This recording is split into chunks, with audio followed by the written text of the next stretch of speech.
If they say, I would prefer to do the 1031 tax deferred exchange, then you want to ask them, have you, great, perfect, have you identified the property or properties you want to exchange into? Okay, now what does that mean? The IRS lets you do this, but they give you a timeline. From the moment you close on your deal between me and that seller has 45 days to identify, all right, to point out what property he's going to buy so they can alleviate or defer those taxes. And then he has a total of 180 days, 6 months from the moment you close to actually close on those deals. If you don't fulfill those two criteria, guess what?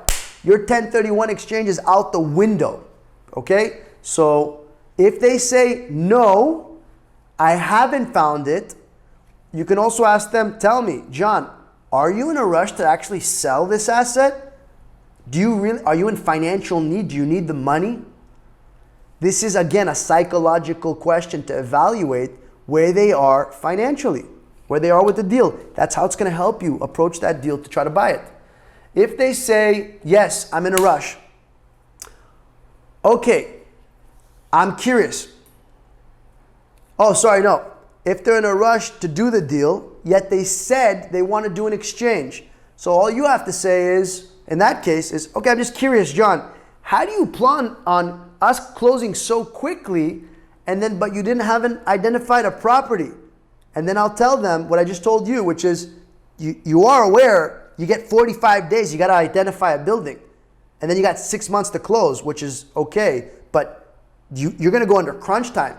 So isn't it make better sense for you to perhaps do a longer term escrow, which is what we're looking for? And it's a win-win. You get time to find the next property you want to invest in, and we get time in escrow to maybe go do entitlements. Or maybe, for some of us out there, we go and syndicate our deals. We find our partners to go and buy that piece of real estate with. It buys us time. Okay? So it's a great win-win scenario. People don't teach this strategy. Okay? Everybody's about cash buyer, desperate seller, in need, disaster situation.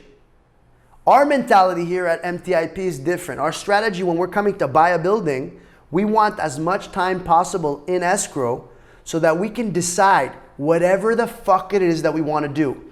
We want to close on it quickly. We want to build on it. I want to syndicate it. I'll want to wholesale it. If you have the luxury of time, you can choose.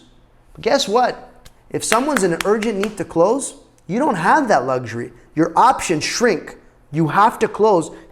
If you're trying to wholesale a deal, you're going to be up against the clock. Okay? Or if you're trying to wholesale and you don't have a lot of liquidity, which a lot of you guys have this problem, right? You're trying to buy a deal, double escrow it, sell it to someone else. If you don't have the cash to close, or if you're trying to wholesale the contract without closing, assigning the deal, you don't have a lot of time to negotiate the assignment.